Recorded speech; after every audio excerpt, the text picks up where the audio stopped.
Inculpé au pénal dans une affaire remontant à 2016, l'ancien locataire de la Maison-Blanche est convoqué au tribunal.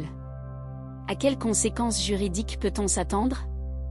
Jeudi soir, un grand jury de citoyens a décidé d'inculper Donald Trump, accusé d'avoir acheté le silence d'une actrice pornographique avec des fonds de campagne présidentielle en 2016.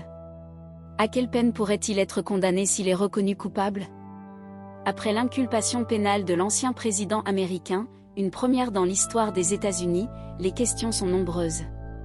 Voici ce à quoi nous pouvons nous attendre. Quels sont les scénarios immédiats ? Donald Trump est donc convoqué par la justice new-yorkaise le 4 avril.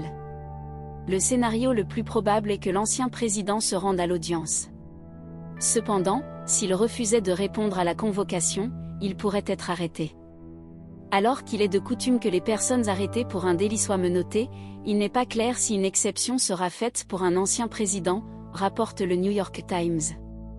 Les avocats de Donald Trump tenteront certainement d'invalider l'acte d'accusation.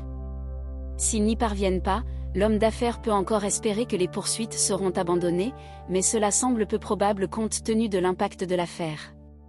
Si Donald Trump décide de plaider coupable, il pourrait passer un marché avec la justice, éviter un procès et s'en tirer avec une peine légère. S'il plaide non coupable, ce qui est le plus probable, un procès aura lieu. À l'issue du procès, s'il est reconnu coupable, la peine à laquelle il encourt est encore difficile à prévoir, puisque les charges retenues contre lui n'ont pas encore été révélées. Cependant, selon le Washington Post, dans l'État New York, une violation des règles financement des campagnes est passible d'une peine maximale 4 ans prison. La peine de prison est cependant peu probable, notamment parce que, dans l'État de New York, les accusations éventuellement portées contre Donald Trump sont considérées comme des délits mineurs et sans violence.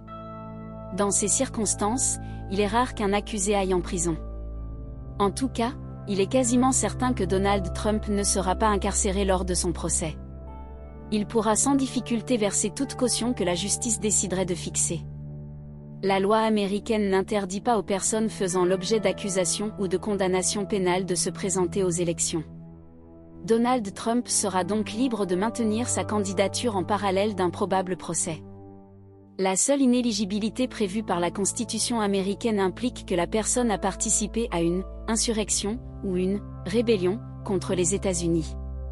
Si Donald Trump devait être contraint par la justice de renoncer à sa candidature, ce serait donc plutôt dans le cadre de l'enquête ouverte par la justice fédérale sur son rôle dans l'assaut contre le Capitole en janvier 2021.